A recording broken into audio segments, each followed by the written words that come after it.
네, 안녕하세요. 멘탈이 전부다의 철영입니다. 네, FOMC가 있었던 오늘 시장은 전반적으로 혼조세였습니다. 나스닥은 상승한 반면 다우는 하락했고 암호화폐도 하락세였는데요. 오늘은 무슨 일이 있었을까요? 일단 언론은 이번 FOMC를 한마디로 표현해서 매파적 일시정지라고 부르고 있습니다.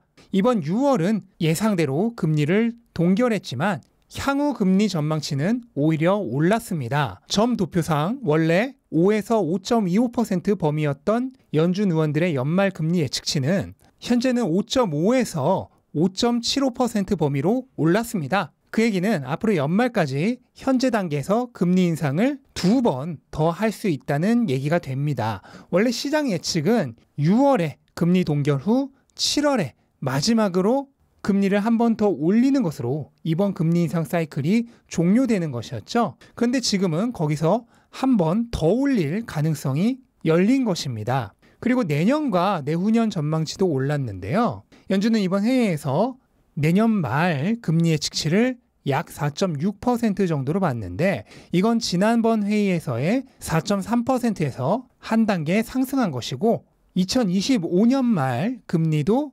3.4% 정도로 지난번에 3.1%에서 상승한 것입니다. 파월은 기자회견에서 인플레이션이 여전히 높으며 목표치까지 갈 길이 멀다는 말을 오늘도 되풀이했습니다. 그러면서 앞으로의 전망에 대해 몇 가지 의견을 내놨는데요.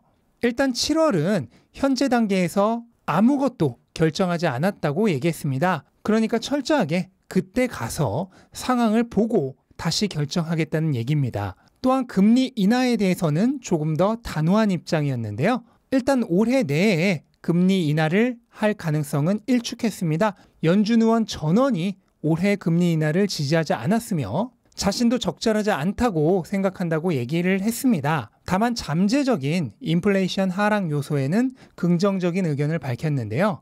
경기 추세가 약해지고 있고 고용시장의 약세도 눈에 띄기 시작했으며 신규 임대료가 계속 하락하면서 CPI가 내려갈 것임을 암시하는 발언을 했습니다. 정리해보자면 이번에는 일단 정지하고 상황을 보겠다. 다음 달은 아직 아무것도 결정되지 않았다. 그러나 금리는 2번 정도는 더 올릴 거라고 생각해라. 금리 인하는 아직 멀었다 정도가 되겠습니다. 어쨌든 이렇게 높아진 금리 전망으로 인해서 원래 하락하던 달러는 다시 상승 전환했고 당연히 채권 수익률 역시 FOMC 이후 상승했습니다. 이렇게 달러 가치가 상승하고 금리 전망이 높아지자 반대로 금은 원래 상승하다가 FOMC 이후로 하락 전환했습니다. 근데 주식시장은 떨어질 듯 하다가도 기자회견 이후로 다시 오르면서 생각보다 떨어지지 않았는데요. 이유는 간단합니다. 연준의 경제 전망치가 올랐기 때문입니다. 연준은 미국의 올해 경제 성장률 전망치를 지난 3월 회의에서의 0.4%에서 1%로 크게 상향 조정했고 올해 말 실업률 전망치도 4.5%에서 4.1%로 크게 낮췄습니다. 이처럼 경제 위험이 더 내려가면서 금리 전망이 높아졌음에도 불구하고 향후 실적 개선 기대로 가격이 방어가 된 것입니다. 또한 강력한 경제는 그 자체로 연준이 금리를 더 높이려고 하는 이유이기도 합니다. 실업률이 별로 안 높아진다는 얘기는 소비자들이 여전히 돈을 잘 번다는 얘기죠. 그리고 기업은 반대로 임금을 많이 지출한다는 얘기입니다. 기업이 지출이 많아지고 소비자가 돈을 잘 벌어서 돈을 잘 쓰면 당연히 기업은 올라간 비용을 소비자에게 전가시킵니다. 따라서 물가가 오르죠. 실제로 연준이 예상하는 연말 근원 PCE 물가는 지난번 예상했던 3.6%에서 3.9%로 올라갔는데 강력한 경기로 인해 물가가 잘 떨어지지 않을 것으로 보고 있는 것이고 그래서 금리를 더 올려서 이거를 잡으려고 하는 것입니다. 그런데 한 가지 이상한 것은 시장의 반응입니다. 시장은 연준이 금리를 앞으로 2차례 더 올릴 것이라고 강력하게 주장하고 있음에도 7월에 여전히 금리를 동결할 확률을 3분의 1 정도로 생각하고 있고 이후로도 연말까지 최종 금리를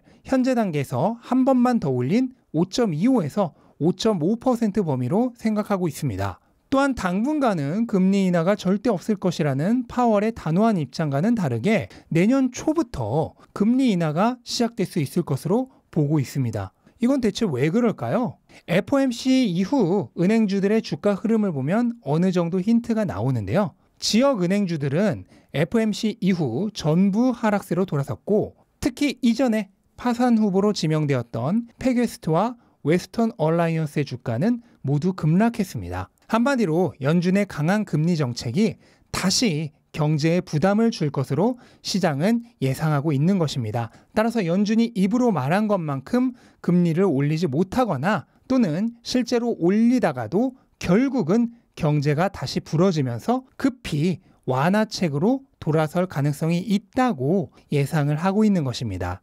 만약 정세가 다시 그 방향으로 흐른다면 증시의 경우는 기세가 꺾일 수 있겠죠? 경기가 나빠지면서 기업 실적도 다시 나빠질 수 있기 때문입니다. 하지만 이미 강세장에 진입하고 상승 추세로 접어든 상황에서 다시 하락장으로 전환된 확률은 지극히 낮다고 생각을 하고, 이런 상황이 온다 하더라도 상승하는 속도가 느려지는 정도가 될 것으로 예상이 됩니다. 암호화폐 시장은 오늘 하락세였는데 이건 당연한 거죠. 경제 성장률이 높아지고 실업률이 낮아지는 것은 암호화폐에게는 아무런 상관이 없는 얘기입니다. 그보다는 금리 전망이 높아진 게 훨씬 더 큰 문제죠. 올해 말 금리 예상치가 현재보다 0.5%포인트나 높고 금리 인하의 기대도 없어졌습니다. 한마디로 유동성이 예상보다 더 많이 감소하는 상황이 된 것입니다. 금도 마찬가지지만 비트코인도 철저하게 달러의 반대편에서 달러의 가치 하락을 흡수하는 상품 자산입니다. 기존의 가격 추세를 보시면 글로벌 유동성과 비트코인의 가격 추세는 거의 정의 상관관계를 가집니다. 반면 기축통화인 달러 가치와는 거의 역의 상관관계를 가지죠. 따라서 금리 전망이 높아지면서 유동성이 감소하고 화폐 가치가 높아지는 상황은 비트코인에게는 강력한 하락 요소가 되는 것입니다. 하지만 어제도 말씀드렸듯 현재 시장의 방향은 어디로 흘러갈지 전혀 모릅니다. 불과 몇 달 전과 지금 분위기가 완전히 다르듯 몇 달 후에는 또 180도 뒤바뀔 수 있습니다. 더 높아지는 금리가 강한 경기 침체를 초래할 가능성도 있습니다. 그렇게 되면 상황이 또 바뀌겠죠. 하지만 어느 쪽이 되었던 결국 금리 인상은 종료되면서 화폐 강세의 시간은 가고 다시 자산 강세의 시간이 옵니다. 그것을 예상하고 이미 강세장에 들어간 것이고요. 따라서 어느 하나의 자산에만 몰빵 기대를 하는 것보다는 향후 경제 전망이 어느 방향으로 흐르든 안정적일 수 있도록 증시와 상품 자산을 동시에 가져가는 것이 가장 훌륭한 선택일 것입니다. 네, 그리고 마지막으로 테슬라는 아쉽게도 연속 상승 기록을 13일로 마무리했습니다. 5월 25일부터 시작되어서 13일간 182.9달러에서 258.7달러까지 41% 상승한 폭풍과 같은 질주였는데요. 아쉽게도 기록은 깨졌지만 테슬라의 기업 펀더멘털은 바뀐 게 없기 때문에 너무 실망하실 필요는 없습니다. 또한 연속 상승 추세가 깨진 만큼 단기적으로는 차익 실현 물량이 나오면서 조정을 가질 수 있지만 이 역시도 지극히 자연스러운 주가 흐름이라고 생각하시면 되겠고, 그동안 오르는 것을 즐기셨던 분들은 혹시라도 내리게 된다면 줍줍하시면 되겠습니다. 네, 이렇게 오늘 하루 살펴봤습니다. 금리 전망이 예상보다 조금 더 오르기는 했지만 어차피 넓은 관점에서 보면 크게 의미 있는 수준은 아닙니다. 우리가 가진 자산의 장기적 가치가 금리가 앞으로 한 번 더 오르냐 두 번 더 오르냐로 바뀌지 않습니다. 바뀌는 것은 당장 몇 달간의 가격뿐입니다. 짧은 시간 안에 트레이딩을 하려는 사람이 아닌 자산의 미래 가치를 보며 투자를 하는 우리들에겐 의미가 없는 변화죠. 단기적 변화에는 눈을 감으시고 꿈꾸고 있는 미래의 변화에 눈을 향하시기 바랍니다. 그곳에 우리의 갈 길이 놓여 있습니다. 네, 이것으로 오늘 영상 마치겠습니다. 영상 도움되셨다면 구독과 좋아요 부탁드리고 즐거운 하루 되시기 바랍니다. 감사합니다.